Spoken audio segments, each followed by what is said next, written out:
महाराष्ट्र के उप मुख्यमंत्री एकनाथ शिंदे ने शिवसेना सांसद और अपने बेटे श्रीकांत शिंदे का स्वागत किया। श्रीकांत शिंदे ऑपरेशन सिंदूर पर संयुक्त अरब अमीरात, लाइबेरिया, कांगो लोकतांत्रिक गणराज्य और सिएरा लियोन की अपनी यात्रा के समापन के बाद मुंबई में अपने निवास पर पहुंचे।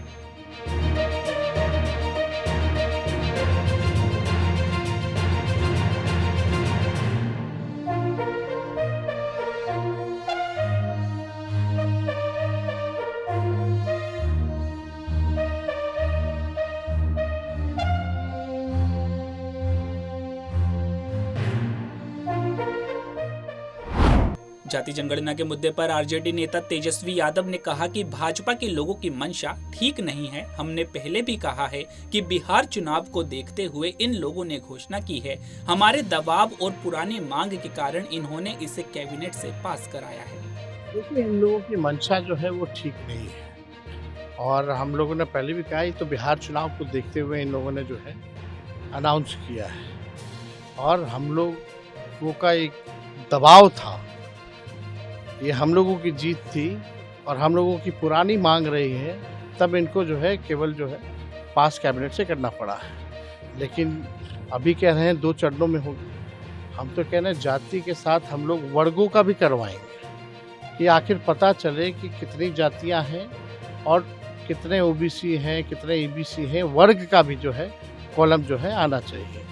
और हम तो मांग करते हैं, मुख्यमंत्री जी को भी हम चिट्ठी लिखने वाले हैं कि जो बिहार में महागठबंधन की सरकार हम लोगों ने जो 65% जो आरक्षण बढ़ाई, टोटल 75%, उसको जो है शेड्यूल 9 में डाला जाए।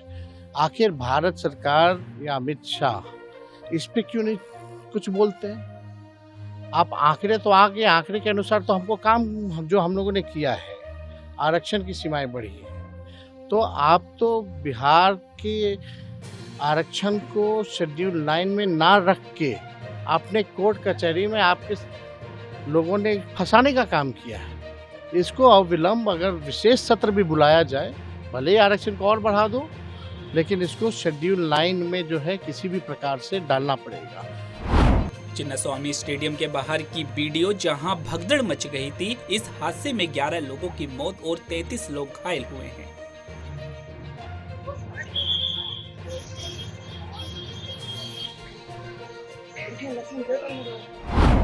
बेंगलुरु भगदड़ पर कर्नाटक के उप मुख्यमंत्री डीके शिव कुमार ने कहा कि ऐसा नहीं होना चाहिए था और हमें इतनी बड़ी भीड़ की उम्मीद नहीं थी। स्टेडियम की क्षमता 35,000 है, लेकिन वहां 3 लाख से अधिक लोग थे। स्टेडियम के गेट तोड़ दिए गए। हम इस घटना के लिए माफी मांगते हैं।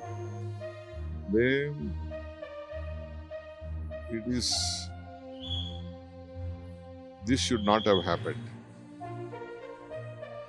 We never expected such a big crowd. No police, no one, including us, we never expected. That normally some 30-40, someone wanted to declare it a holiday. We didn't want it to do it also. We didn't do it.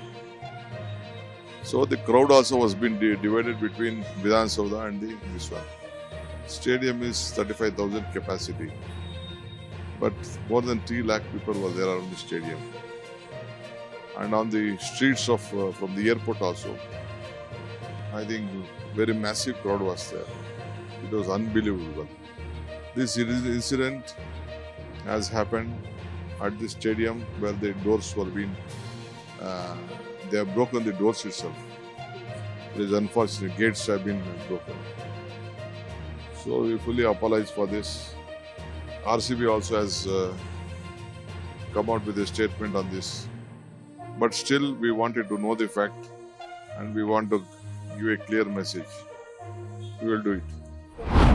Bengaluru भगदड़ पर IPL chairman Arun Dhumal ने कहा कि यह बहुत दुर्भाग्यपूर्ण घटना है। आज बेंगलुरु में जिस बात का जश्न मनाया जाना था, दुर्भाग्य से आज उसी बात का शोक मनाया जा रहा है। हमें इस बात की कोई जानकारी नहीं थी कि इस तरह का कोई आयोजन किया जा रहा है। यदि भविष्य में इस तरह के आयोजन की योजना बनाई जाती है तो उचित व्यवस्था की जानी चाहिए। जो लोग स्टेडियम के अंदर बैठे थे, उन्हें इस घटना के बारे में कोई जानकारी नहीं थी। देखिए, बहुत ही दुखद दुर्भाग्यपूर्ण घटना है। इस बात का आज जश्न मनाया जाना था बेंगलोर में। दुर्भाग्य से आज उस बात का शोक मनाया जा रहा है जैसा इंसिडेंट बताया गया वहाँ हुआ है। और मैं सबसे पहले तो बीसीसीआई की ओर से उन सब परिवारों के साथ संवेदनाएं प्रकट करना चाहूँगा जिन्होंने अपनों को खोया है। और दुर्भाग्य से हमें इस बात की कोई जानकारी नहीं थी कि ऐसा कोई आयोजन किया जा रहा है, लेकिन जो भी हुआ बहुत ही दुखद घटना है। और मैं चाहूँगा कि हमें आगे से अगर ऐसा कोई आयोजन करना हो तो उसकी तैयारी ठीक से की जाए। लेकिन बीसीसीआई के लिए, क्योंकि कल रात को इवेंट ख़त्म हो गया और बहुत दुखद है क्यों ये घटना हुई, कैसे हुई, इस बात का वहाँ के एडमिनिस्ट्रेशन जानकारी लेगी और मैं मानता हूँ जो भी उनको करने लायक होगा वो आगे वो कदम इस बारे में उठाएंगे।